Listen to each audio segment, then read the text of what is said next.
Assalamu alaikum bandiraɓe on calminama mone mon kala inde mum e yettode mum bismillah mon kadi eɗen mbaɗa no kewɗon wadde ni eɗen mbiya kadi no kewɗen wiide ni sa andi andin Fouta men ɓamto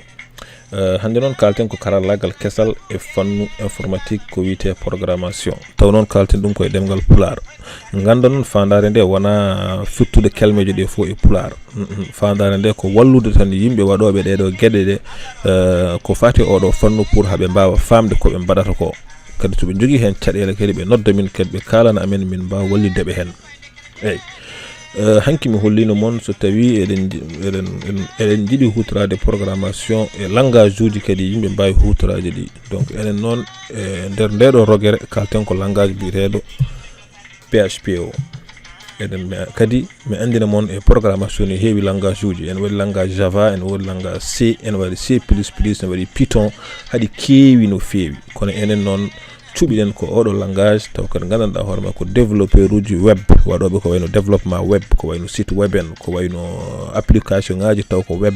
kadi ko open source wala c'est à dire ko libre oɗon mbawi dañde kaɓirɗe juɗɗon hutorade ɗe foof taw on coodani hay ala hen fof ko coɗɗon eyyi hanki rogere men nde mi haalni mon hol kaɓirɗe potton lowde ordinateur o pour ha mbawon hutorade oɗo langage hande noon kalaten koko fati e variable uji e nder oɗo langage soɗen kutoro ɗum ene moƴƴi famde ko wiyete variable eɗen gandi les variable ene hutore e langage uji ɗi foof eyyi e nder programmation yimɓe mbaɗata manipuler tan ko variable c'est à dire yimɓe kutorto tan ko variable c'est à dire aɗa wawi nanguro joni aɗa yiiɗi hutorade par exemple aɗa jogui bujjoyi walla 5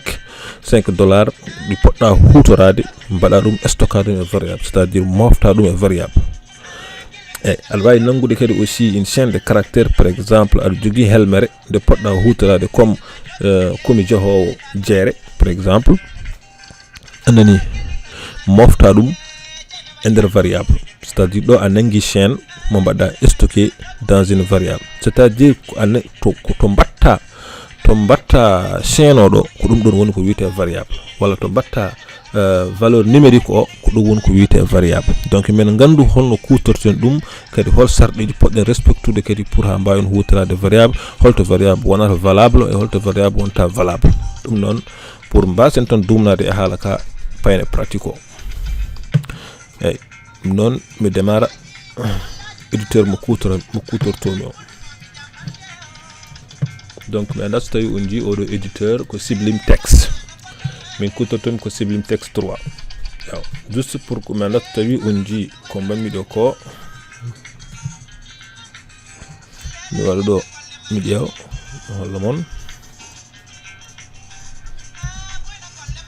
on jii ɗum ɗo joni mi an jako ɗon mi anda so tawi on jii ko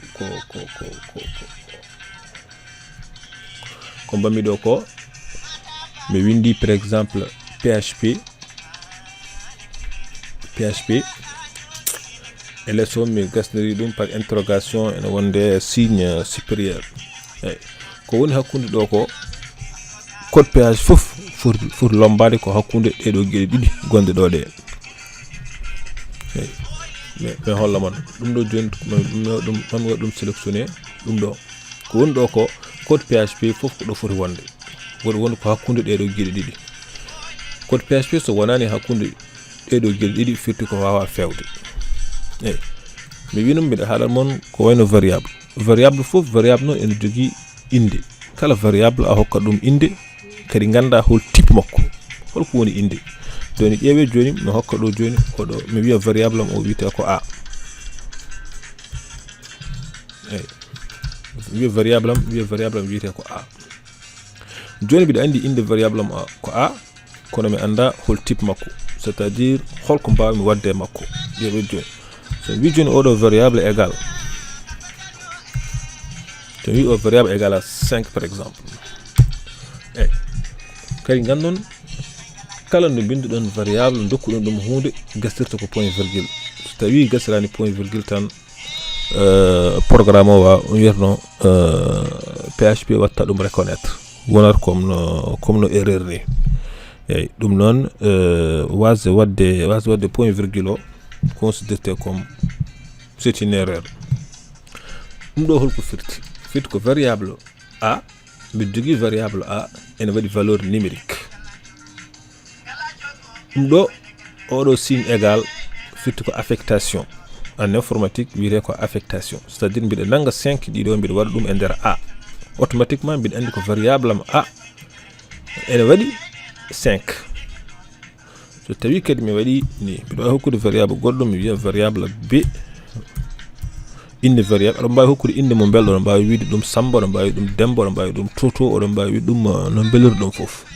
oɗo variable joni mi waɗa hen 100. voilà ɗum ɗo joni c'est des valeurs numériques mbanmi hen. firti oɗo variable a mi waɗi hen 5, oɗo variable b mi waɗi hen 100. eyyi kadi mi ruttito ko mbinomi ko ɗum ɗo ko affectation, firtani égal ɗum ko affectation. pour ka wonde ko affectation ƴeewe somi nangui kadi même variable mi wi a mi wi égal à 200. ɗum ɗo firti ko holɗum mon mbi on jimbiɗ joguiɗo a mi waɗi hen 5 mi ari ɗo joni a mi waɗi hen 200. firti ko oɗo a o natti jogade 5. so tawi a nangui même variable a watte mum a hokki ɗum valeur goɗɗo tan o waɗat écrasé oga 5 gonnoɗo hen o waɗa ɗum écrasé, donc wonata hen tan ko 200. valeur 200 oɗo woni e nder a o. ko juste tan yidde wiide mon ɗo wona égal ko affectation. eyyi ɗum ɗo joni on jii eɗen mbawi wadde hen valeur numérique, eɗen mbawi wadde kadi créer kadi des valeurs, eɗen mbawi wide créer des valeurs biyeteɗe chaîne. eyyi mais so tawi on remarque variable foof fuɗɗorto ko valeur dollar. eyyi ɗum ɗo ko convention ngaji, ko règle uji, ko charɗeji PHP wi kañum kala variable fuɗɗorto ko dollar. donc so ala dollar noon fiti ko wona variable. eɗen mbawi wadde par exemple dollar mi wiya chaîne, ɗum ko firti ko madame mi yiɗo dollar mi yiɗo inde chaîne, ɗum firti ko variable mbi jogui variable chaîne, variable biteɗo chaîne. firti ko mbi jogui variable biteɗo chaîne, mais variable biteɗo chaîne o joni so mbaɗi ɗum ni ɗum ko firti mbiɗa jogui variable goɗɗo kono haydara ala ko wone makko, c'est à dire c'est vide. mbiɗa jogui variable kono haydara ala affecté ma ko vide, haydara ala e makko. ɗum ɗon ko ɗum firti. so tawi mi wi somi wi joni oɗo ɗo joni eɗen gandi ko chaîne 2 firti ko mbiɗa jogui variable chaîne 2 égal mbiɗa waɗa makko ɗum ɗo kadi en waɗa ɗum ɗo kadi ko déclaration firti ko chaîne vide. aɗa mbawi wadde ni oɗon mbawi wadde ni ɗum ɗo joni ko chaîne de caractère vide, o kadi ko chaîne vide. imaginez joni mi wiya ɗo pulago, firti mbiɗa jogui chaîne oɗo chaîne mi waɗe makko pulago, firti oɗo chaîne il contient omo waɗi mo pulago. de fait créer chaîne hokka ɗum waɗa hen hunde del gila fuɗɗode chaîne mo jiɗɗa hutoroyade. par ce que pourquoi eɗen créer chaîne uɗi ko pour yidde hutorade ɗum,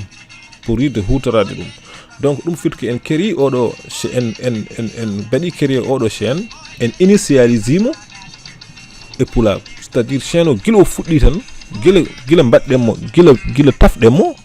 dokkuɗenmo mbaɗɗene makko hunde ko wiyete pulago. la sabu ɗum oɗon mbawi changer ɗum. ok comme no dokkude mom joni ni a mi waɗino hen 5 battumi a goɗɗo taw kayum en waɗi 200 firti mi ari mi itti ko gonnoɗo hen 5 ɗi mi watti hen 200. eyyi ɗiɗo foof ɗo joni jiɗon ɗo ɗi foof ko mbaɗa initialiser, ko ɗum woni initialisation. de fait ko créa chaîne dokka ɗum mbaɗa e mum hunde taw a suwa même hutorade ɗum, ko ɗum ko woni wiyete e informatique so nani initialisation ko noon fitti chaine o gila tan mbaɗa ɗum créer on mbaɗe makko hunde on dokkimo hunde eyi donc ɗo joni so tawi on paami eɗen jogii des variables mbawɗen wadde hen des valeurs numériques oɗo initialisé oɗo variable 5 mbaɗɗen makko en jogii kadi chaine goɗɗo kadi mo mbaɗɗen mum kadi 100 eɗen jogii kadi variable goɗɗo kadi mo mbaɗɗen mum variable chaine oɗo mo haydara en mbaɗani e makko ili ko chaine vide en jogii kadi chaine en jogii kadi variable 2 mo mbaɗɗen makko chaine oɗo chaine noon ko pulago kala ko woni entre des guillemets ɗum ɗo woni chaine de caractère ɗum ɗo ko woni ga ko 5 10 ɗum ko c'est des valeurs numériques donc ƴeewe eɗen mbawi dañde kadi variable kadi gandanɗa hoorema mi indirami ɗum ko var mi hokka ɗum boule c'est à dire ɗum ɗo ko une valeur booléenne woni holɗum firti ko ene wawi wonde 0 ene wawi wonde 1 ene wawi wonde vrai ene wawi wonde faux donc o ene wawi wonde vrai ene wawi wonde faux comme kadi oɗon mbawi hokkude kadi variable var 1